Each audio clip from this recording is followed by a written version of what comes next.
Hey everyone, welcome to Garnock Reviews, where today we're looking at a 1951 Huckins Ortega.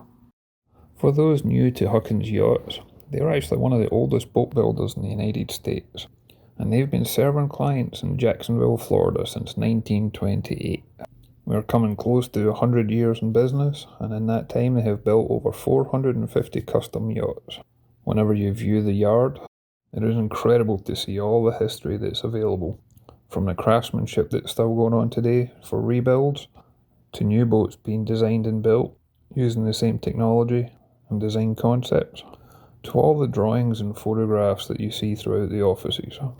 Huckins has got some notable entries in their history. Perhaps one of the main ones was the very first boat that was ever designed and built was sold to David Goodrich of the B.F. Goodrich Tire Company.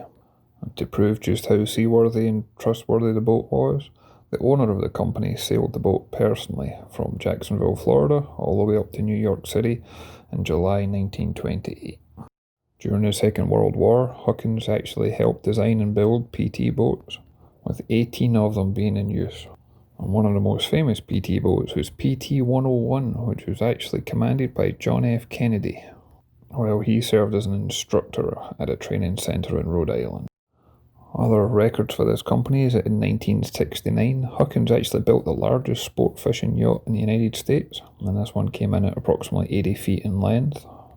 In 1976, they launched a boat that had the largest motor yacht in the US with a fiberglass cord hull design. In 1984, they built the largest yacht in America in its time at 50 foot, that was powered by outboards. This one actually had 4 outboard engines and gave it a speed of 38 miles an hour. In 1986, they built the largest yacht in the US. It was powered by surface piercing props. Going back to the Ortega, this boat is constructed of a double diagonal mahogany planking over white oak frames and is then sheathed with fiberglass. What that means is you've got the longevity and the strength of a wooden hulled boat, but you've got the low maintenance of a fiberglass boat by having a fiberglass hull over the top of it. In 2018, this yacht actually went through a $350,000 refit with Huckins Yacht themselves. And as part of that, they inspected the hull and they replanked and refiberglassed the areas that were required, as well as looked to repair soft spots along the keel shoe. The hull and the top sides have been freshly painted. The bottom was paint stripped and repainted. All the teak has been stained and varnished. The exterior brightwork was stripped, stained, and has been built up to 12 coats. Despite being 70 years old, the boat looks as good as new. When I stepped on board around midships, I'd like to point out I'm around 6'2", 6'3", and around 200 pounds. And I don't know if you're picking this up in the film, but when you step on the boat, when you move around the boat does not move. This is solid. Doesn't matter if you go bow to stern, port to starboard, the boat doesn't move with me, whereas most boats when I board it, the boat always moves as if you're out at sea. As we head up to the bow, I'd like to point out how wide the gunnels are for walking up to the bow and back to the stern. If you look at the cleats, they're off to the side. You've got the strong, high handrails along the port and starboard side. There's a lot of comfort and safety when you're moving around this boat. You've got a large area in the front deck that can be used for either sunbathing, it can be used for socialising, it can be used for fishing. There's a number of activities could be taking place here. You can even store a tender there if you wanted to. And then as we move back, I'd like to highlight the wooden rail along the top, the coach roof just below the Flybridge. At face value, it just looks like a decorative piece, but it's actually a very strong grab rail, and as you can see when I put my hand in here, you can hold on to it with full strength and gives you that extra confidence for walking towards the stern. You can also see the shine off the hull, both the white paint and also the varnish, and even things like the window fixtures. The windows have been upgraded so that they're sliding open windows, but all the framework's been painted so that it blends in with the hull and gives it that classic look despite having modern strength. And then the aft cockpit is covered right now with a bimini top. There's a lot of space in this aft cockpit that's purposely designed for offshore fishing. There's a number of rod holders throughout the transom. You see we've got plush leather seats on both sides, and we've also got the director chairs as well. Unlike most boats of this size, the aft cockpit is actually where you'll find the engines. Normally the engines are within the saloon, and the issue with that is whenever you want to do any major maintenance, upgrades, rebuilds, and even replacement, getting access to the engine is almost impossible, making any work more time consuming and more expensive. By having the engines out in the aft cockpit, you've got full access, as you can see here, and in this case the port engine was actually replaced and only has around 50 hours on the clock, and the starboard engine's been fully rebuilt. These engines are twin Crusader 454 gas engines. They've got approximately 350 horsepower each. The two main advantages to having the gas engines on board is there's far less fumes, and the engines also run quieter than most diesels. This power configuration gives the boat a cruising speed of somewhere around 14 knots at 2,500 revs, but it's actually got a top speed of 25 knots at 3,900 revs, which is pretty fast for a boat that's got a displacement of 16,000 pounds and measures in at 40 foot 9 inches long with a beam of 12 foot 1 and can cruise in all weathers. The Flybridge is easily accessible from the cockpit, just a few short steps up, and it offers comfortable seating for family and friends, as well as a helm station that boasts 360-degree visibility, making this perfect not only for when you're in marinas and close quarter manoeuvring, but also for cruising, and in this boat in particular, it was also designed for when you're offshore fishing. It is easy for the skipper to keep an eye on all fishing lines and understand when to back the boat up or what direction to sail onto. The storage under the seating area and also at the front of the Flybridge is where the current owner keeps all the safety equipment such as life jackets, flares and fire extinguishers.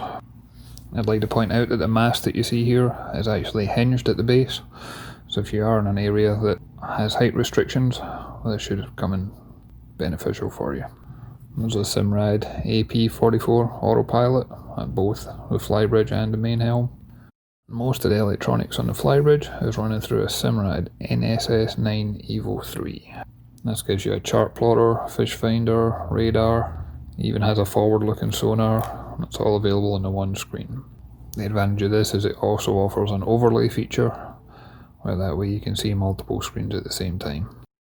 If we start at the forward cabin, work our way back, the one thing I was really impressed with was the fact that not only do you have full standing headroom, but the berths themselves, they're actually somewhere close to 6.5 foot in length and are wider than normal, so although these are two single berths, they're actually able to be used by most adults.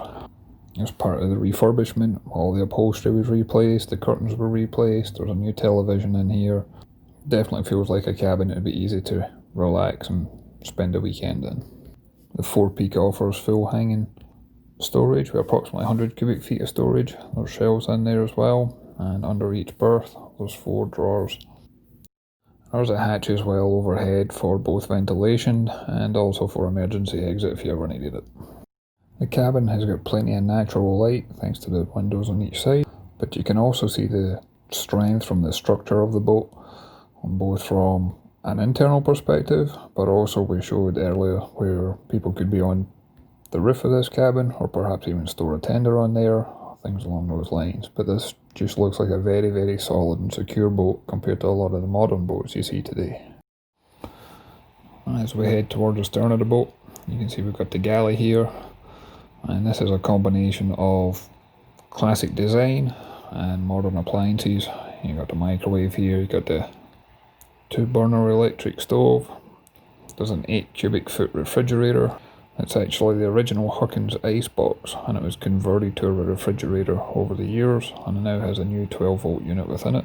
There's approximately 14 square foot of floor space and 50 cubic foot of dry space for storage, making it easy to equip this for weekend cruising. The heads compartment on board is equipped with a medicine cabinet. It's got a linen locker, it's got a toilet and a full-size shower. There's a 6-gallon stainless steel water heater on board. The toilet's actually an electric toilet that's been rebuilt recently. And the toilet connects to a treatment system that's then fed into the holding tank. And there's a Y valve that allows you to divert it instead of going to the holding tank to go directly overboard if you ever wanted to do so. As we enter into the main saloon, I'd like to point out that the deck on here is lower than normal thanks to the engines being relocated to the cockpit. And the 360-degree visibility that we get from all the windows and cockpit doors, etc., it just gives us a very bright and airy feeling.